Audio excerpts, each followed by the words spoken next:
Welcome to the Millionaire Mentorship Call. Here's your host, Dr. Herbert Harris. I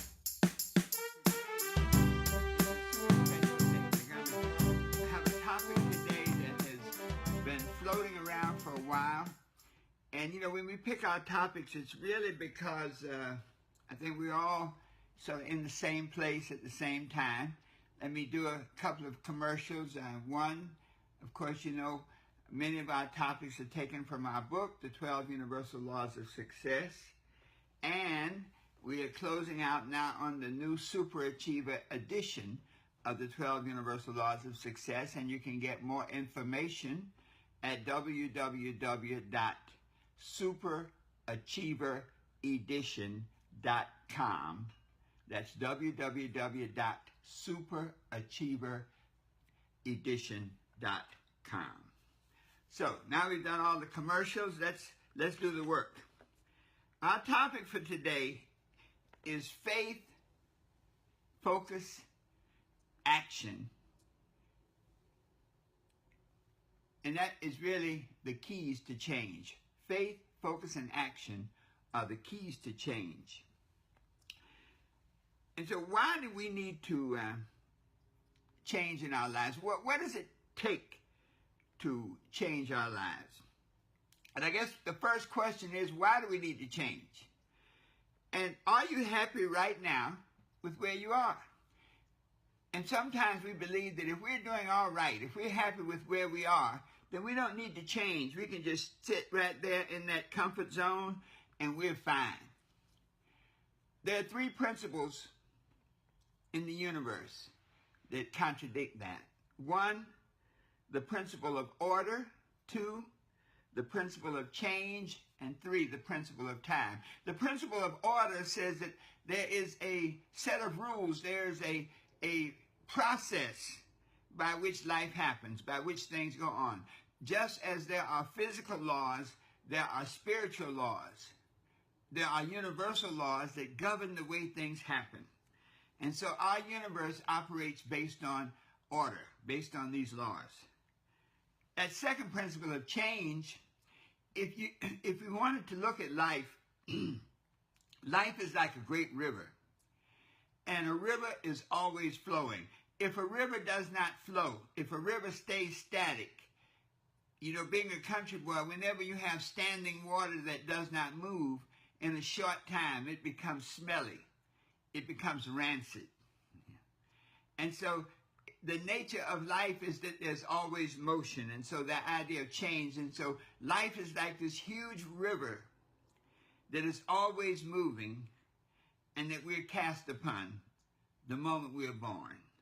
And then the third principle is the principle of time. How do we use that gift that we are given by the fact that we were born, that we were created? Because the moment we are born, that clock starts ticking. Well, that's that. The moment we are born, we plug into the clock that is always ticking, the universal clock. So these three principles: order, change, and time. So why, if we stay in our comfort zone, because everything else is changing, our comfort zone soon becomes our discomfort zone. And I guarantee that many of you who've been around for a while, things can be really going well in your life. And then all of a sudden, as they say, life happens, stuff happens, people disappoint, events happen, sickness comes. And you say, well, why me? I mean, I'm doing all the things that I need to be doing. It's because that's the way it is. That's the process, that life is about change. And so the question I asked at the beginning, are you happy with where you are right now? And I don't think any of us are happy with where we are right now. We would certainly like to do better. We'd like to be better. We'd like to have more. We would certainly like our lives to be different.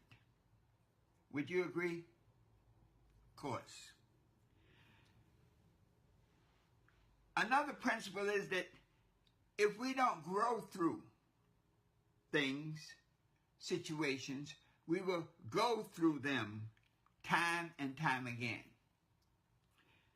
So life is really about lessons. And that need to change, that desire to change, is just a part of how it is. When things don't work out, when you're disappointed, don't worry about it. That's how things work. And what we have to do is we have to learn how to grow through each situation. If life is about lessons, then when you don't grow through a situation, you keep going through it again and again. And so if you don't learn how to handle relationships properly, if the relationships that you're involved in are negative or painful, if you don't handle that, you'll keep going through them again and again.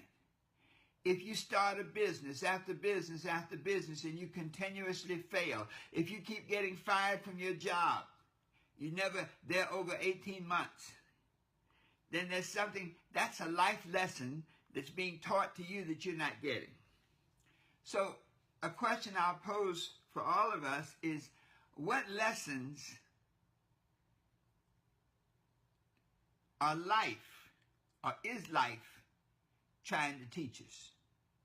What things are coming at us for the purpose of us learning how to handle them, how to master them, how to grow through them?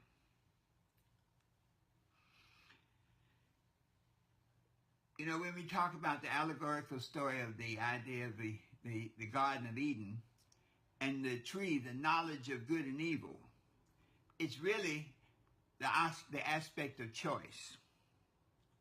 That the process by which life moves is the process of choice.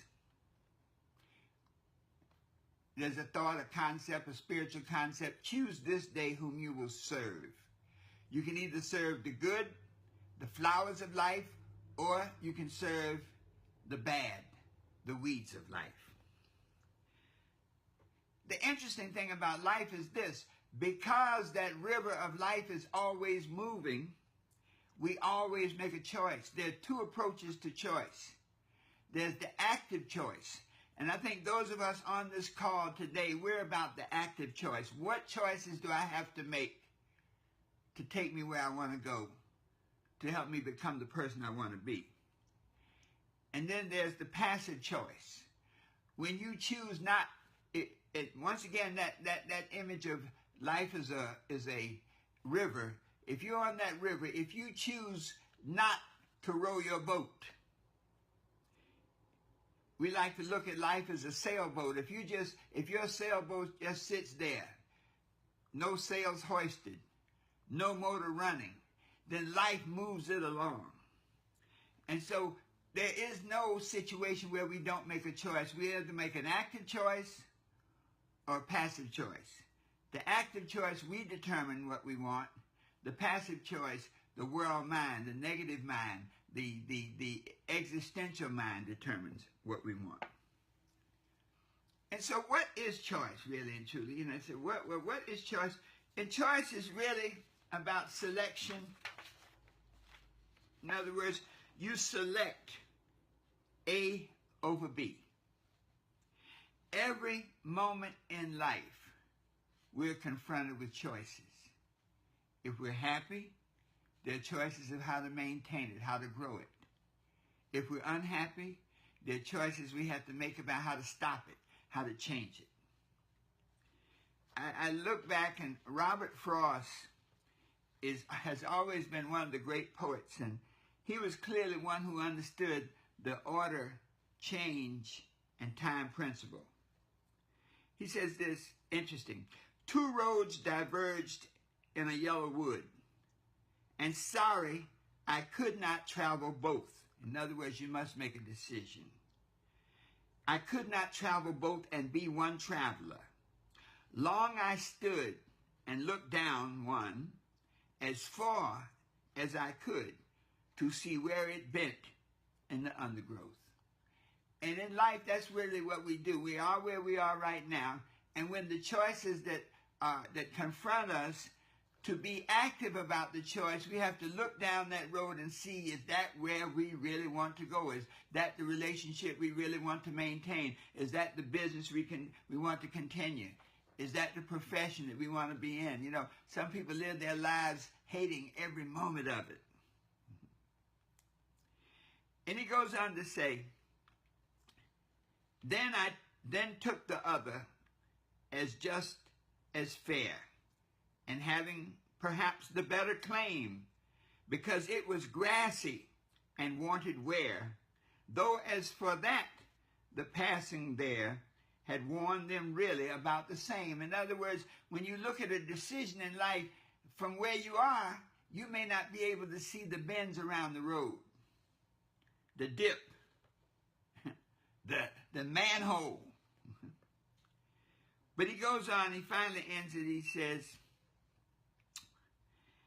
I shall be telling this with a sigh. Somewhere ages and ages hence, two roads diverged in a wood, and I took the one less traveled by, and that has made all the difference.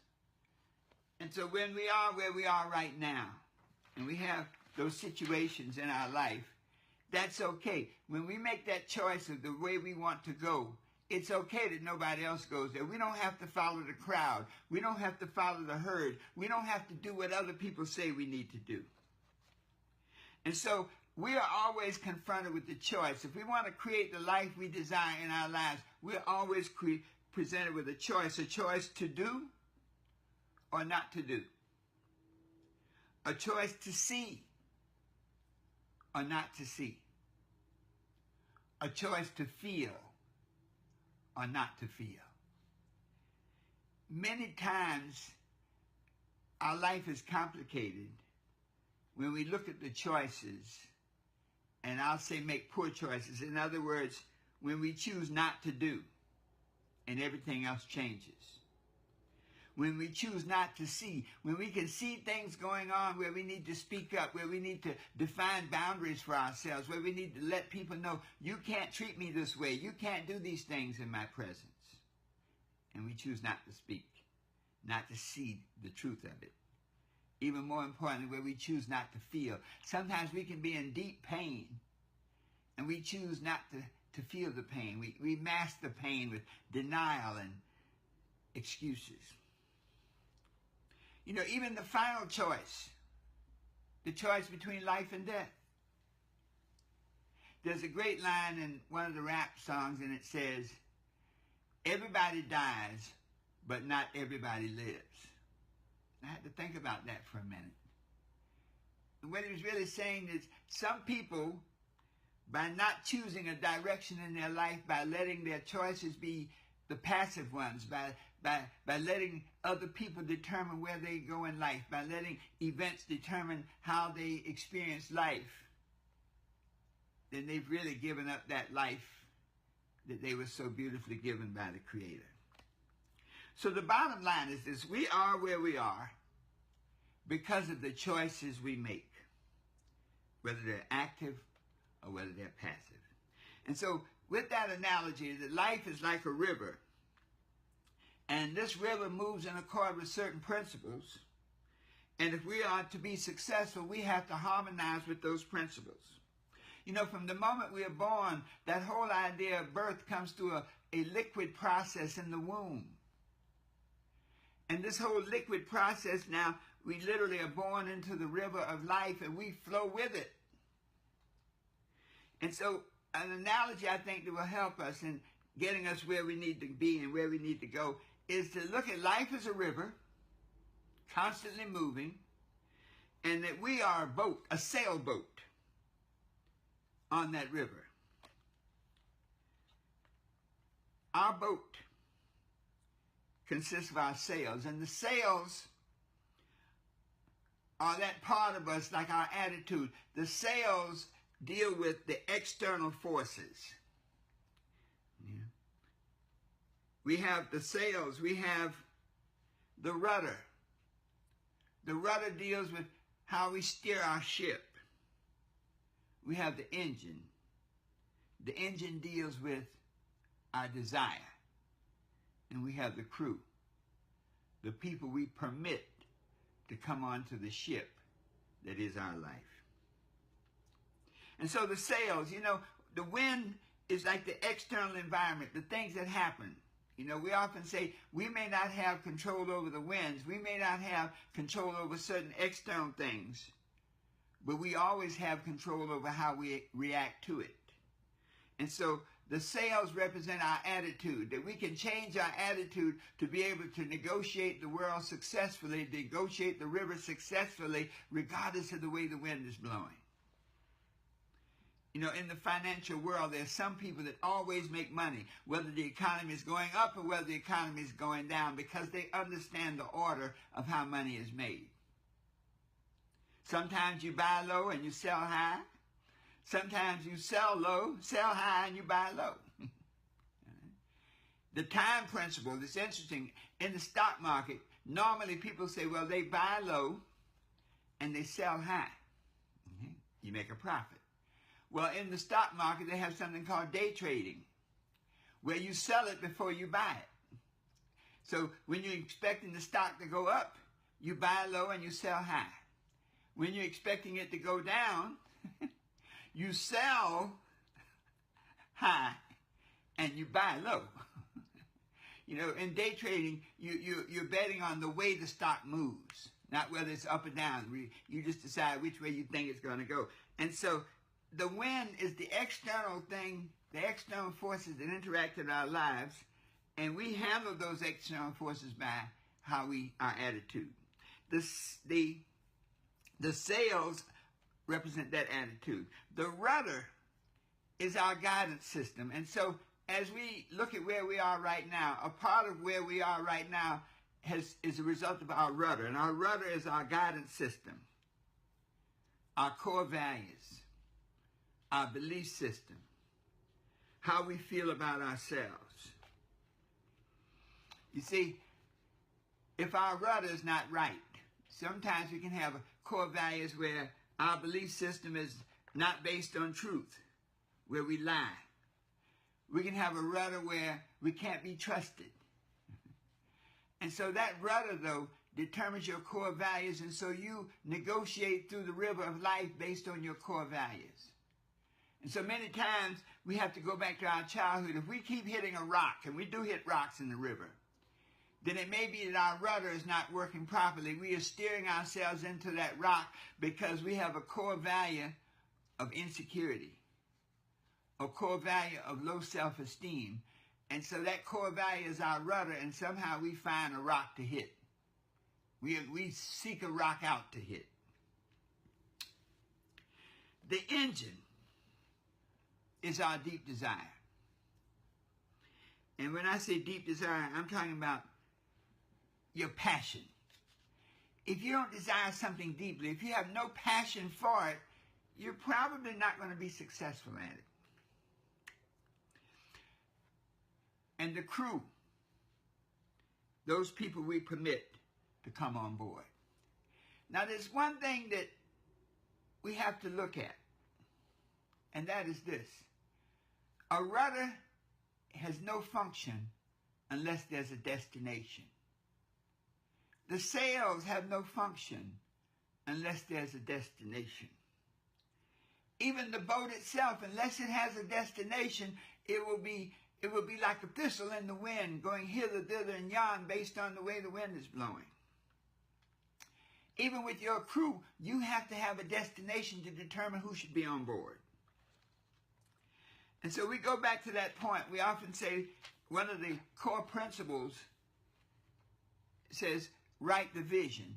That in order for you to become successful, we have to have a vision of where we want to be. And so when we look at ourselves, where we are, we have to have something to compare it to.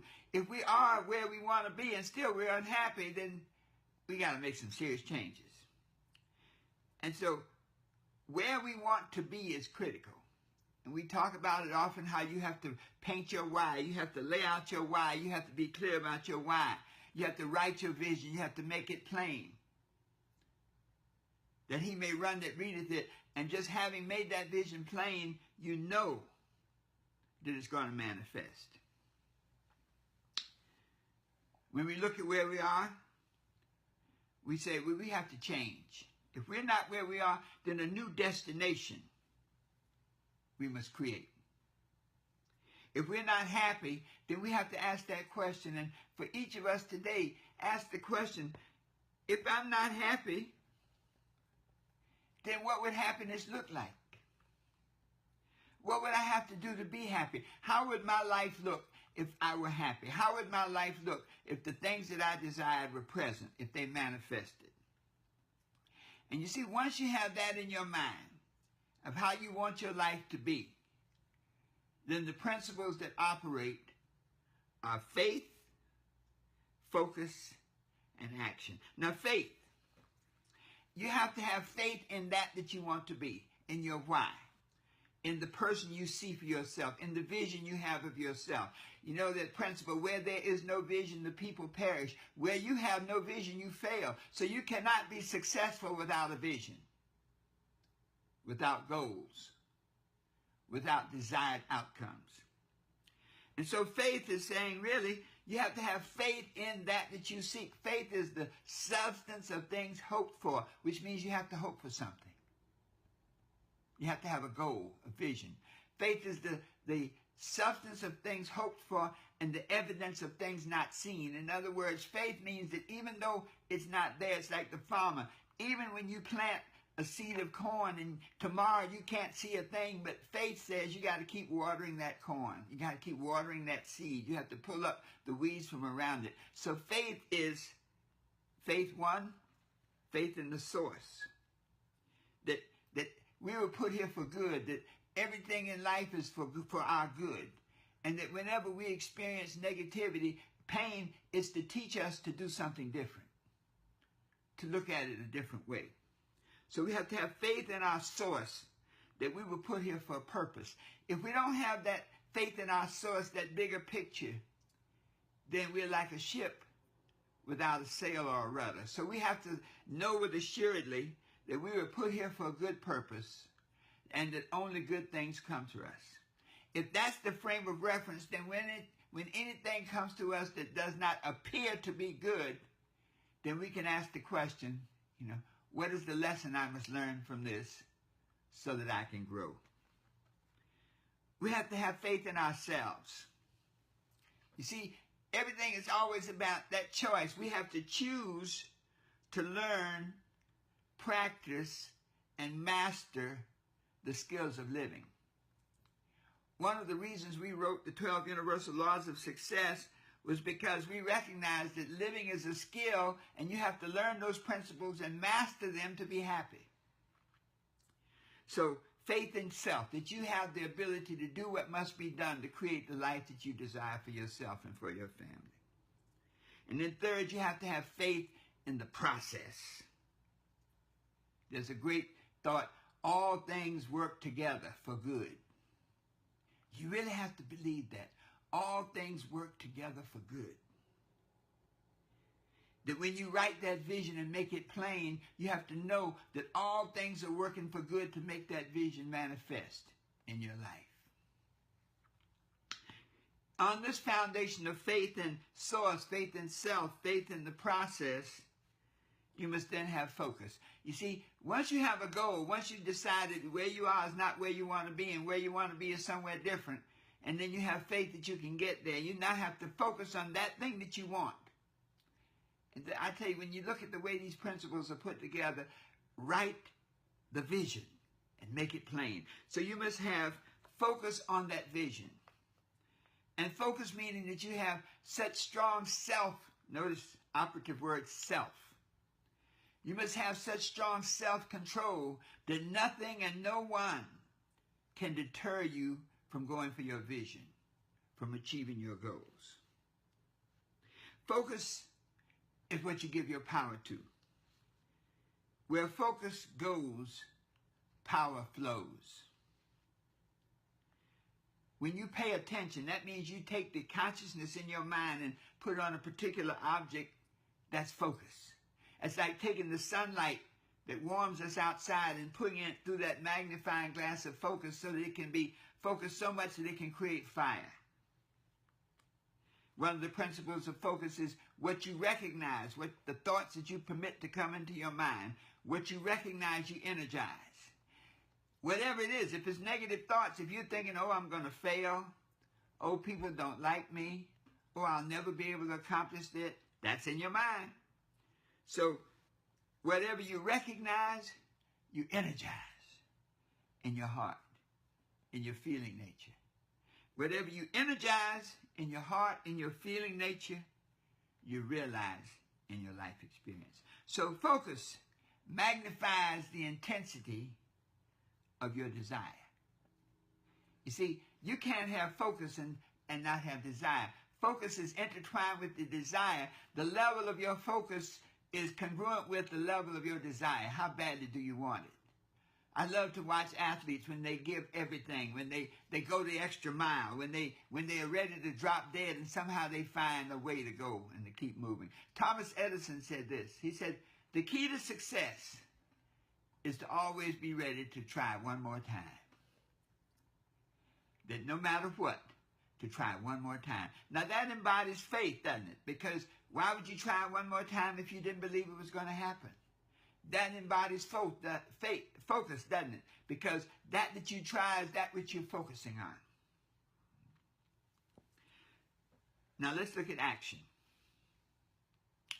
In the 12 Universal Laws of Success, we devote Chapter 7 to the law of action. How to do what must be done efficiently and effectively. So what are the principles? What do you have to do to act in a way that brings about the desired results? And there's some principles. Number one, you really have to get started. In other words, wherever you are right now, when you want to look at where you want to go, you've got to have a goal, a new goal. You've got to have a plan to get there. And you've got to have a schedule. Anything that's not scheduled will not be done. And then you have to realize one of those universal order principles of order, that existence, life is lived on a daily basis. So you must couch, you must put everything into the context of what I must do today. Because the only time that really, really exists is today. And so that getting started to recognize your goal, your plans, your schedule, and to recognize that it's a daily battle, something to be done each and every day. A second principle for action is that you must build relationships. And that means you need to find people who can complement where you're going, your crew. If you surround yourself with people, and let's not even, that active versus passive, there are people who are around us based on who we were. We have to surround ourselves with people who complement who we're going to become. The process of getting rid of that old crew is something that is a little delicate, because a lot of that old crew, who you were, is your family, your friends, the people who love you and you love, but they're just not going there to go all the way. You have to still love them, but maybe cut down their excess. How do you develop those relationships? You develop your skill of inviting, of creating interest, of getting other people's attention. Many times Sandra and I, when we travel, people often say, well, you all always travel suited and booted. And the reason is because when you're suited and booted, that sends a message to other people how to treat us. People have a tendency, and it's a subconscious thing, they treat a person in flip-flops a little differently from a person in a three-piece suit. So how do you attract people? Key and point. How do you keep the energy going? How do you follow up? Once you've interacted with people, so many of us meet people who can be critical to our change. We meet them, we don't even call them back. So the idea of follow-up is, how do you maintain those relationships that can support you on your journey? How do you tell your story?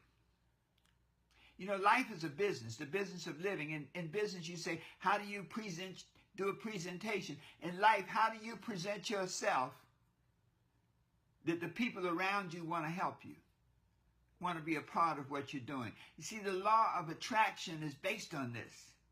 That you must present yourself in a way that harmonizes you with your goals and your vision so strongly that you become magnetic to attract people in your space who can help you.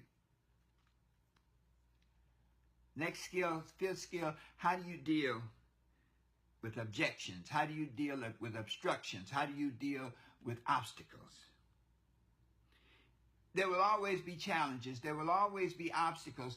And so you have to develop the skill of dealing with them, to look at every challenge as an opportunity for growth, to look at it and every obstacle is an opportunity to climb higher so that you can see above it.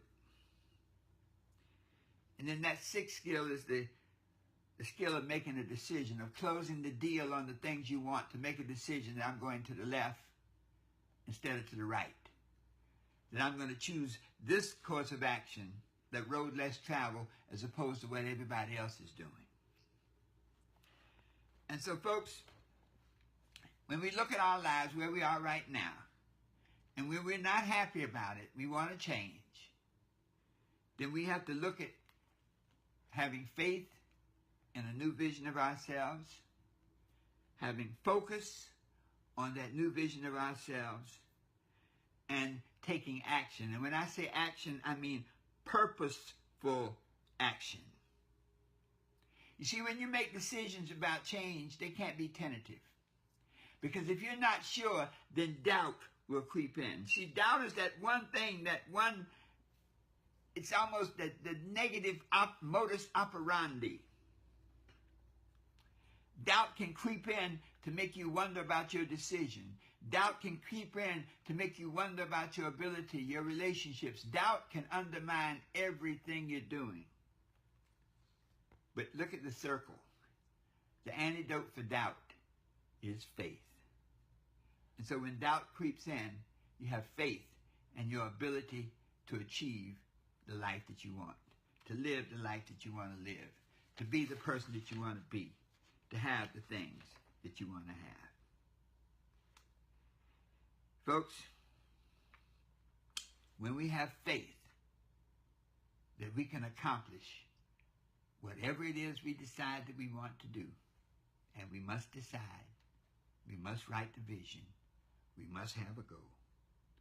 When we can maintain focus on that vision or on that goal with such strength and such intensity that we become magnetic, attracting into our space everything that we need. And when we act purposefully, doing what must be done for as long as it must be done to get the results that we want, then nothing is impossible. No challenge is insurmountable. Only good and success will come to you each and every day through faith, through focus, and action. And so it is.